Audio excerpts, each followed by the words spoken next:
السلام علیکم ورحمۃ اللہ جی، آپ سب کو ویلکم کرتا ہوں اپنے چینل میں، اور ویڈیو کو آپ لوگوں نے فل واچ کرنا ہے۔ انشاءاللہ ویڈیو بہت انٹرسٹنگ ہونے والی ہے اور آپ کو بھی ضرور مزہ آئے گا، اور انشاءاللہ آپ لوگوں نے دوسروں کے ساتھ شیئر ضرور کرنا ہے، اپنے دوستوں کے ساتھ فیس بک پر اور واٹس ایپ وغیرہ پر آپ لوگوں نے اس ویڈیو کو ضرور شیئر کرنا ہے۔ تو چلیے ویڈیو میں آگے بڑھتے ہیں اور سنتے ہیں کہ ڈاکٹر ذاکر نائک صاحب سے کیا سوالات جوابات کیے جا رہے ہیں۔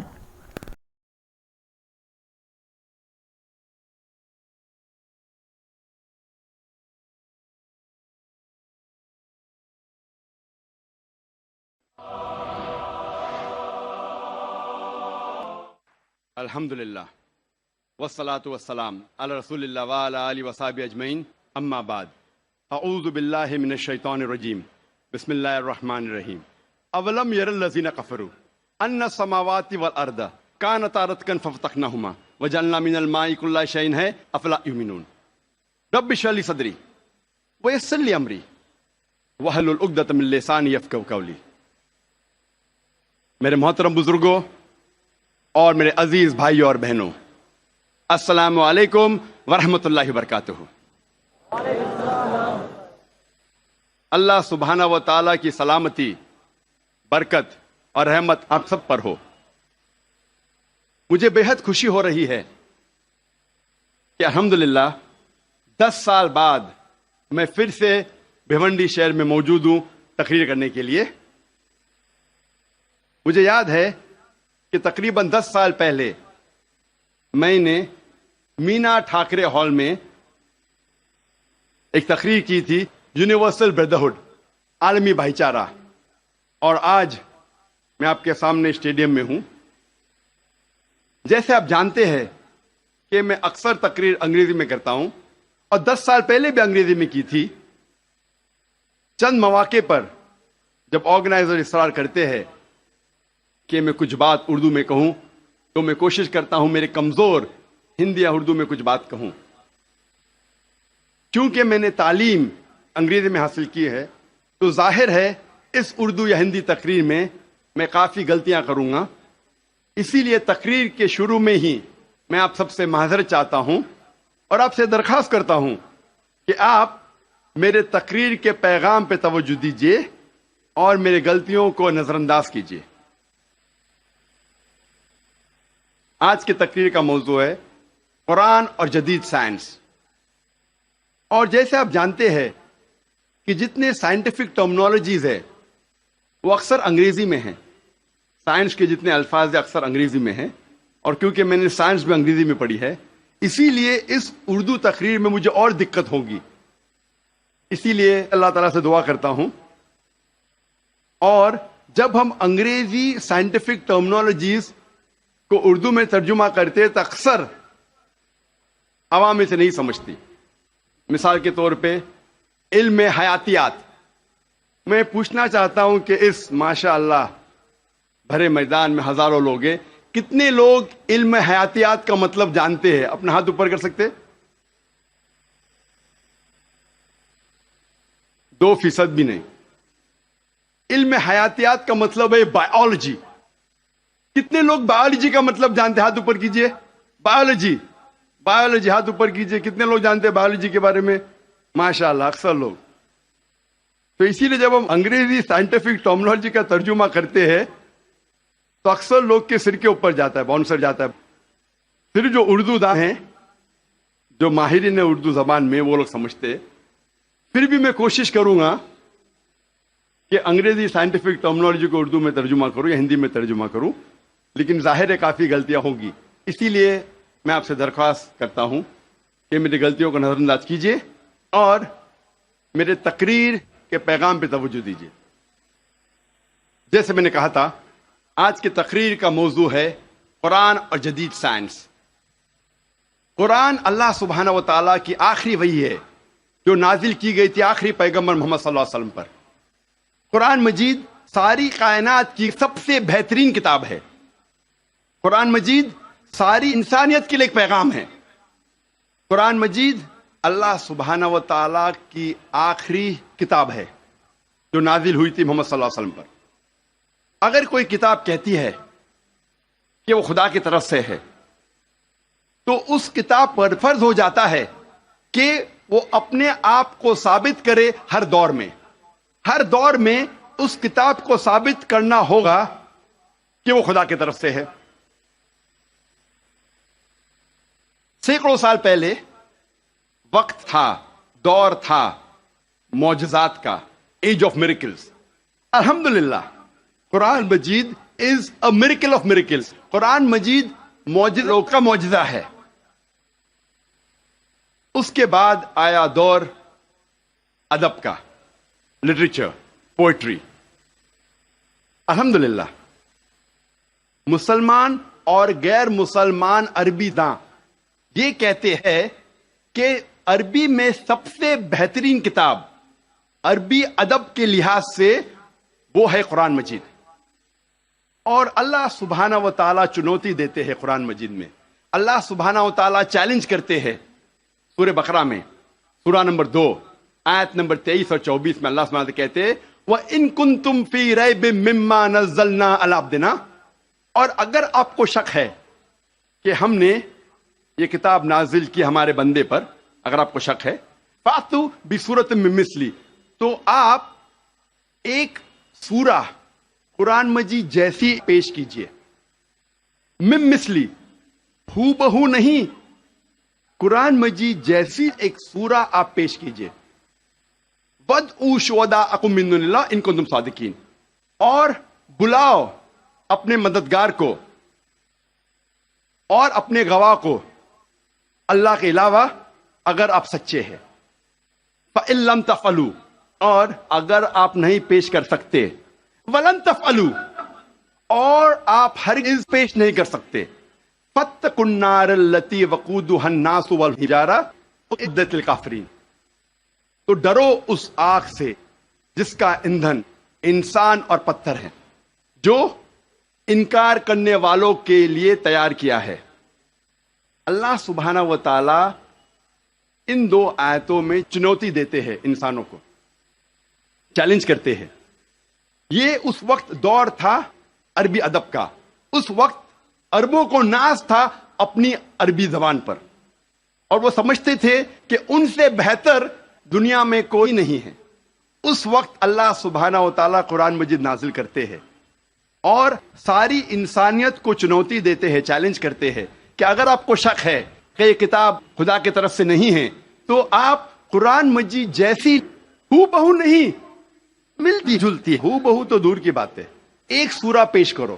اور قرآن مجید کی سب سے چھوٹی سورت ہے 3 آیتوں کی، صرف 10 الفاظ. بہت لوگوں نے کوشش کی، ایک انسان نے بھی کامیابی نہیں پائی، اور تا قیامت کوئی بھی قرآن مجید جیسی قریباً ایک سورہ بھی پیش نہیں کر پائیں گے. لیکن آج کا دور ادبی دور نہیں ہے. It's not an age of literature and poetry. اگر کوئی کتاب اپنے آپ کو خدا کی طرف سے کہتی ہے اور ادبی انداز میں کہتی ہے کہ دنیا چپٹی ہے، دنیا سپاٹ ہے، کیا آج کا جدید انسان اس بات کو تسلیم کرے گا؟ بالکل نہیں، کیونکہ آج کا دور ادبی دور نہیں ہے. آج کا دور ہے جدید سائنس کا دور. آج ہم کوشش کریں گے یہ تحقیق کرنے کی قرآن اور جدید سائنس ملتے ہیں یا ٹکراتے ہیں. قرآن اور جدید سائنس ملتے ہیں یا قرآن اور جدید سائنس ٹکراتے ہیں. اس موضوع پہ ہم انشاءاللہ تذکرہ. ایک مشہور سائنسداں، فزسسٹ اور نوبل پرائز ونر جس کا نام البرٹ آئنسٹائن تھا، اس نے کہا science without religion is lame and religion without science is blind. Science مذہب کے بنا لنگڑی ہے اور مذہب سائنس کے بنا اندھا ہے. میں پھر سے دہراؤں گا، البرٹ آئنسٹائن جو فیمس فزسسٹ تھا اور نوبل پرائز ونر، اس نے کہا کہ سائنس مذہب کے بنا لنگڑی ہے اور مذہب سائنس کے بنا اندھا ہے۔ میں آپ کو یاد دلانا چاہتا ہوں کہ قرآن مجید سائنس کی کتاب نہیں ہے، SCIENCE، لیکن ہے سائنس کی کتاب، SIGNS۔ یہ ہے نشانیوں کی کتاب، آیتوں کی کتاب۔ اور قرآن مجید میں 6000 سے زیادہ نشانیاں ہیں، 6000 سے زیادہ آیتیں ہیں، ان میں سے 1000 سے زیادہ الحمدللہ سائنس کے بارے میں ذکر کرتی ہے۔ آج کی اس تقریر میں میں صرف ان سائنٹیفک فیکٹس، سائنس کے حقائق کے بارے میں ذکر کروں گا which have been established، جو سائنسداں ثابت کر چکے ہیں۔ Scientific hypothesis, scientific theories, scientific نظریہ، ان کے بارے میں ذکر نہیں کروں گا، کیونکہ ہم جانتے ہیں کہ many a time scientific hypothesis theories take U-turns۔ یہ سائنس کے نظریے جو ہیں کئی بار وہ اپنے نظریے سے پلٹ جاتے ہیں۔ اسی لیے اس تقریر میں صرف میں سائنٹیفک فیکٹس کے بارے میں ذکر کروں گا، سائنس کے حقائق کے بارے میں۔ سب سے پہلے ہم تذکرہ کریں گے ایسٹرونومی کے بارے میں، فلکیات کے بارے میں۔ 35 سے 40 سال پہلے کچھ سائنسداں نے تحقیق کی ایک موضوع پہ، تخلیق کائنات، مطلب کریشن آف دا یونیورس۔ اور ان سائنسداں نے کہا کہ ہماری کائنات سب سے پہلے ایک پرائمری نیبولا تھا، بنیادی گولا، ابتدائی گولا۔ اس کے بعد there was a secondary separation, دوسری جدائی، دوسری علیحدگی، اور ایک بڑا دھماکہ ہوتا ہے بگ بینگ۔ اس کے بعد وجود میں آیا گیلیکسیز، کہکشائیں، ستارے، سیارے، چاند، سورج، اور یہ زمین جس میں ہم رہتے ہیں۔ اسے سائنسداں نے کہا بگ بینگ، بڑا دھماکہ۔ یہ جو سائنسداں نے تقریباً 40 سال پہلے ڈھونڈا کس طریقے سے کائنات وجود میں آئیں، تخلیق کائنات، قرآن مجید میں اس کا ذکر 1400 سال پہلے ہے۔ اور میں نے اس تقریر کے شروع میں ایک آیت کی تلاوت کی، سورہ انبیاء کی، سورہ نمبر 21، آیت نمبر 30، جہاں اللہ سبحانہ تعالیٰ فرماتے اولم یر الذین کفروا، کیا انکار کرنے والے یہ نہیں جانتے ان السماوات والارض کانتا رتقا ففتقناہما، کہ زمین اور آسمان ایک تھے، جڑے ہوئے تھے، اور ہم نے انہیں جدا کیا۔ یہ جو تخلیق کائنات، creation of the universe, big bang, بڑا دھماکہ، جو سائنسداں کو 40 سال پہلے پتا چلا، قرآن مجید میں اس کا ذکر ہے 1400 سال پہلے۔ قرآن مجید میں اللہ سبحانہ تعالیٰ فرماتے ہیں سورہ فصلت میں، سورہ نمبر 41، آیت نمبر 11 اور 12 میں، کہ اللہ سبحانہ و تعالیٰ نے آسمان کی طرف دیکھ کے کہا جب وہ دھواں تھا کہ آسمان اور زمین ایک ساتھ آ جاؤ، ولنگلی اور انولنگلی، اپنے مرضی سے یا اپنے مرضی کے بنا۔ اور ان نے کہا کہ ہم اپنے مرضی سے ایک ساتھ آ جاتے ہیں۔ قرآن مجید میں لکھا ہے کہ آسمان سب سے پہلے دھواں تھا، عربی لفظ ہے دخان۔ اور آج کے سائنسداں یہ کہتے ہیں کہ کائنات بننے کے پہلے یہ آسمان دھواں تھا، انگلش میں کہتے ہیں گیس۔ لیکن عربی میں دخان کے معنی ہے اسموک۔ کچھ مفسرین نے ترجمہ کیا مسٹ، دھند، جو میرے حساب سے صحیح ترجمہ نہیں، کیونکہ دھند ہوتا ہے ٹھنڈا اور دھواں ہوتا ہے گرم۔ دھماکے کے بعد ہم اکثر دیکھتے ہیں گرم دھواں، دھند نہیں دیکھتے۔ تو قرآن مجید میں لکھا ہے کہ آسمان تھا دھواں۔ اور آج سائنس یہ کہتی ہے کہ اسموک گیس سے اور بہترین لفظ ہے۔ جو قرآن مجید میں دخان لکھا ہے وہ گیس سے اور بہترین ہے، اور scientifically smoke is a better word than gas. آپ سوچ سکتے قرآن مجید میں اس کا ذکر ہے 1400 سال پہلے. انسان پہلے سمجھتے تھے کہ زمین سپاٹ ہے, چپٹی ہے. سب سے پہلی بار اگر کوئی انسان نے یہ ثابت کیا کہ دنیا بیضوی ہے, وہ ایسا Francis Drake sun 1577 1577 when he sailed around the earth, جب سمندر پہ سفر کیے دنیا کے گول, تو فرانسس ڈریک نے ثابت کیا کہ دنیا بیضوی ہے. قرآن مجید میں اس کا ذکر ہے 1400 سال پہلے. قرآن اللہ تعالیٰ فرماتے ہیں سورہ لقمان میں سورہ نمبر 31 آیت نمبر 29 میں, الم ترى ان اللہ یلیج اللیل فی النہار ویلیج النہار فی اللیل.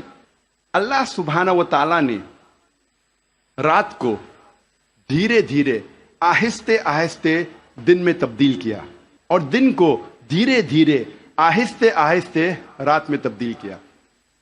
یہ دن کا رات اور رات کا دن آہستے آہستے دھیرے دھیرے تبدیل ہونا یہ ثبوت دیتا ہے کہ دنیا بیضوی ہے. اگر دنیا چپٹی اور سپاٹ ہوتی تو دن فوراً رات میں تبدیل ہوتا اور رات فوراً دن میں تبدیل ہوتی. اللہ تعالیٰ فرماتے سورہ الزمر میں سورہ نمبر 39 آیت نمبر 5 میں کہ اللہ سبحانہ و تعالی رات کو دن پہ لپیٹتا ہے اور دن کو رات پہ لپیٹتا ہے.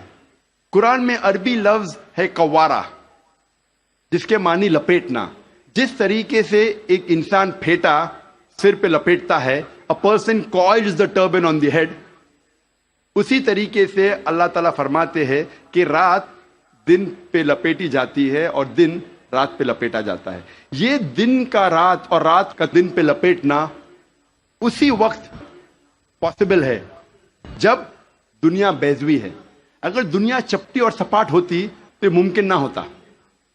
قرآن مجید میں اللہ تعالیٰ فرماتے ہیں سورہ نازیات میں سورہ نمبر 79 چیپٹر 79 آیت نمبر 30 میں, وَالْأَرْضَ بَعْدَ ذَلِكَ دَحَاهَا, اور اس کے بعد اللہ سبحانہ و تعالیٰ نے زمین کو پھیلایا بچھونا جیسے. دہا کہ ایک معنی ہے پھیلانا, اور دہا کی دوسری معنی آتا ہے عربی لفظ دھویا سے, جس کے معنی ہے بیضا, جس کے معنی ہے انڈا. اور ہم جانتے ہیں کہ دنیا گول ہے, بیضوی ہے, اور ہم یہ بھی جانتے ہیں آج کہ دنیا پوری طریقے سے گول نہیں ہے. وہ اوپر اور نیچے سے from the poles it is flattened, اوپر اور نیچے سے چپٹی ہے, جسے ہم کہتے ہیں انگریزی میں جیو اسفیریکل ان شیپ, ارضی بیضوی. اور یہ لفظ جو دہا ہے وہ عام انڈے کے لیے نہیں ہے, عام بیضے کے لیے نہیں, خصوصاً شتر مرغ کے انڈے کے لیے, شتر مرغ کے بیضے کے لیے. اور جب ہم دیکھتے ہیں شتر مرغ کا بیضا انڈا از جیو اسفیریکل ان شیپ, ارضی بیضوی کے شکل میں ہے. آپ سوچ سکتے ہیں 1400 سال پہلے اس کتاب میں لکھا ہے کہ یہ زمین, یہ دھرتی